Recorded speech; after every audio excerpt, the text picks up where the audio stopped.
out. And I'm a tricky knockout artist that people don't give me enough credit for. I've won knockout of the year. So he has to be careful. And I do have the timing, the speed, and the tricks up my sleeve to be able to hit a shot on this guy that he doesn't see coming that can put him to sleep. With just 2 weeks left before Jake Paul steps into the ring with Anthony Joshua, the build-up feels electric. Everywhere you look, there's tension in the air. This doesn't feel like a normal fight announcement anymore. It feels like something big is coming, something unpredictable, and everyone can sense it. Anthony Joshua is not approaching this like a celebrity exhibition. This isn't a fun crossover for him. He's training with one clear goal: shut down the jokes before they even start. No smiling, no playing to the cameras. He looks completely focused, locked into full heavyweight mode. Almost like he sees this as the simplest paycheck of his career. Show up, land one clean right hand, and end the night early. But here's where the story takes an unexpected turn. Jake Paul is carrying himself like a man who genuinely believes he belongs on this stage. He's talking like he's about... Hear from Anthony talking to the media in Miami. One of the questions that was put to him was about his lengthy stint outside of the ring. So I took 12 months out of the game, realigned my vision board, and consolidated a lot of things, trimmed down my team, and I said I need 12 months to do that, so I took 12 months out of the game. And from September 21st, if you think about it back then, to now, December, that's 3 months. So most people take about 8 to 12 weeks to prepare for a fight, so this was like... Out to change boxing history, fueled by a confidence that refuses to fade. Love him or hate him, that belief is dangerous, because confidence, when paired with opportunity, can become a powerful weapon. Jake truly believes he can flip the script. In his mind, this isn't about survival. It's about ruining Anthony Joshua's night. He sees this fight as a chance to turn what many view as easy money into the biggest problem Joshua has ever faced inside a ring.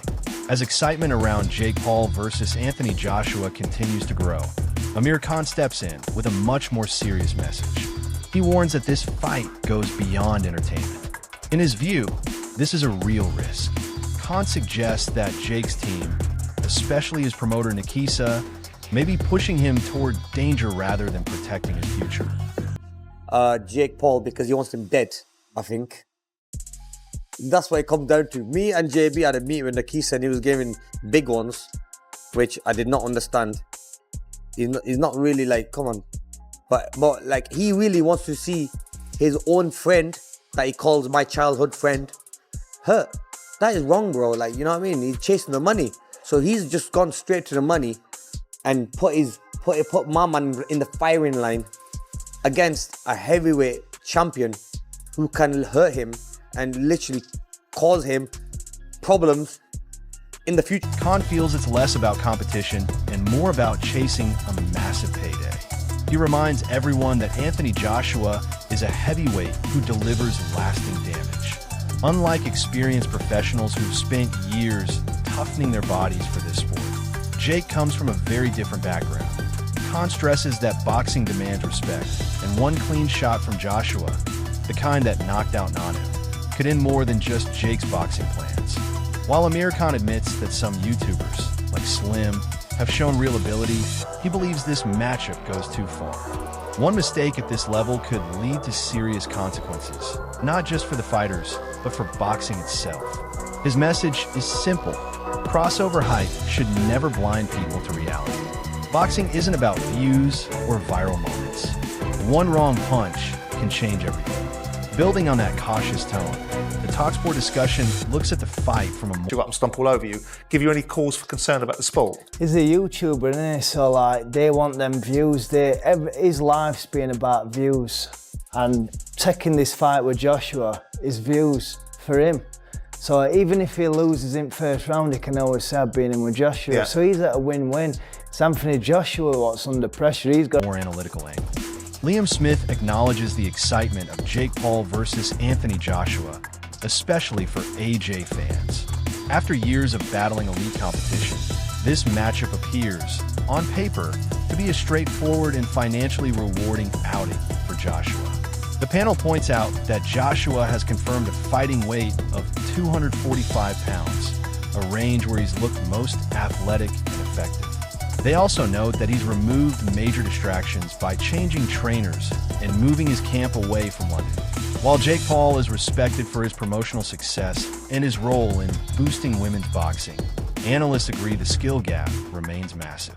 If Joshua were to lose, it would rank among the most shocking upsets in sports history and raise serious doubts about his future title ambitions.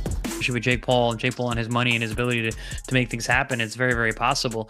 But I don't see how this fight ever makes it out of the first round. And if it does, then comes into question of, is this a real fight? I mean, have the rules set come out yet? Have we heard whether or not Anthony Joshua has to wear, his boots on the wrong feet if he can't throw his right hand, if he has to be, set up to a shock therapy if he throws punches? Is there anything said yet, or is this a real fight? Do we know? 8 rounds, 10 ounce gloves, 3 minutes. The conversation then shifts to reputation and pressure. Talksport analysts explain that Joshua's recent changes, from management to mindset, are part of a long-term rebuild after tough losses. But they argue none of this should be necessary for a fight like this. All the pressure is on Joshua to finish the job quickly. Anything less could damage public perception and trigger rumors of a staged result.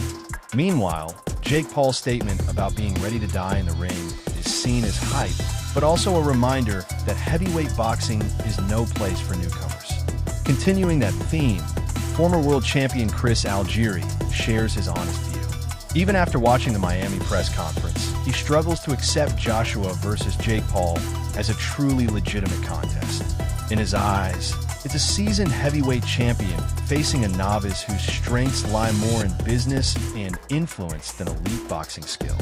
Algieri says that in a real 8-round fight with 10-ounce gloves, Offered you millions and millions, would you get in the opposite corner to him and have that opportunity? No. No. It's a sideshow. You're probably the first fighter to say that. Yeah, because first of all, I had a real career, and I respect the sport, and you're not just going to pay me, so use me to come in there and go put this fight together. I'm not an active fighter. I haven't been for almost 5 years. To come off the couch just because of an opportunity, because there's a lot of money thrown at me. Listen, I respect what I've done in my career. Listen, if we were in my career and I was fighting and training and that came up and there was a reason for it, that's a whole different thing. Even Anthony Joshua, I don't knock Anthony Joshua at all for this. He's coming off of a loss. He's coming off of an elbow injury, and he's looking to get back in. Joshua's power, Olympic background, and recent knockout of Ganu make it hard to imagine Jake surviving the opening round. Algieri also dismisses the idea that Joshua is chinny. He explains that fighters first need to land clean shots, and Jake couldn't do that consistently even against a faded Julio Cesar Chavez Jr. closing distance on a true heavyweight is an unsolved problem for many real fighters. He refuses the idea of fighting Jake himself, even for big money, saying his career deserves respect. For Joshua, though, the risk is higher. Failing to stop Jake quickly would turn a comeback fight into a reputational nightmare, with fixed fight whispers spreading fast. Would knock Jake Paul out. But that just shows, but you can't mess with the sport. Boxing, you can't mess with boxing. Boxing is a sport that you have to respect. You're always at one punch away from getting hurt, and something bad's going to happen one day, and they're going to regret it. They're going to say, oh, why did we take that fight? It's not like they need the money. And if I was AJ, and a YouTuber come to me, who's tiny, who's smaller than me, and weaker than me, and has no experience at all, you think I'm gonna say no? After everything we've heard, legends sounding alarms, critics calling it a circus, and Jake Paul smiling like he's cracked the system, the countdown is on. This is the kind of night that shatters reality live on Netflix. Either Anthony Joshua walks in, lands one thunderous punch, and ends the YouTube era instantly, or Jake Paul pulls off an upset so wild the internet won't recover. That's the thrill. Half believe this is Joshua's easiest payday. The other half fears witnessing history's biggest shock. Now it's your turn. Is Jake Paul changing boxing forever? Or is Anthony Joshua sending him back to the unboxing world? Drop your predictions in the comments, and don't forget to like, share, and subscribe to Bloodline Boxing.